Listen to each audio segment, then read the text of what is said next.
ચુડા તાલુકા પંચાયત ખાતે વીસી મીટિંગનું આયોજન કરવામાં આવ્યું ત્યારે દેશના અમૃતકાળને વિકાસનો સુવર્ણકાળ બનાવવા માટે માળખાકીય સુવિધાઓ સહિતની વિવિધ નીતિઓમાં આયોજનથી માંડીને અમલ સુધીનો રોડમેપ પ્લાન ગતિશક્તિથી પૂરું પાડવાનું વિઝન આપ્યું છે।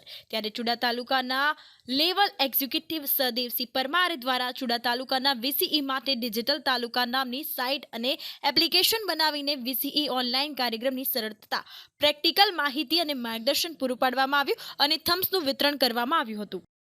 Parmar Sahdevsinh Ajitsinh, taluka level executive Chuda, TLE Chuda.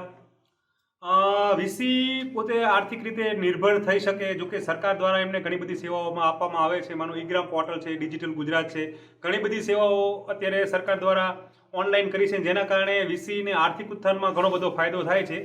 પણ એક સ્ટેપ આગળ વધીને મેં ચુડા તાલુકા અને ચુડા તાલુકા સિવાયના વીસી માટે એક નવું સોફ્ટવેર ડેવલપ કર્યું છે, જેનું નામ છે ડિજિટલ તાલુકા।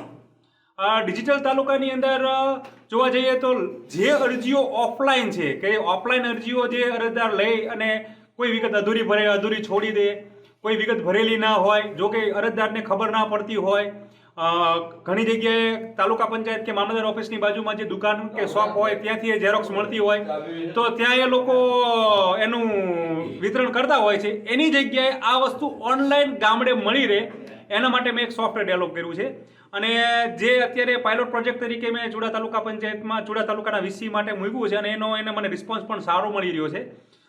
જોવા જઈએ તો આપણે સ્ક્રીન પર હમણાં તમને બતાવવામાં આવે કે ભાઈ આનાથી વીસીની આર્થિક ઉત્થાનમાં ઘણો બધો ફાયદો છે। રેશન કાર્ડની બધી અરજીઓ, દાવા અરજીઓ, નામ કમીની અરજીઓ, નામ સુધારાની અરજીઓ છે કે પછી આવક જાતિના દાખલા છે, આ દરેક વસ્તુ જે નમૂનામાં સરકારશ્રીના ફોર્મેટમાં છે તે તમામ અરજીઓ ઓનલાઈન નીકળે।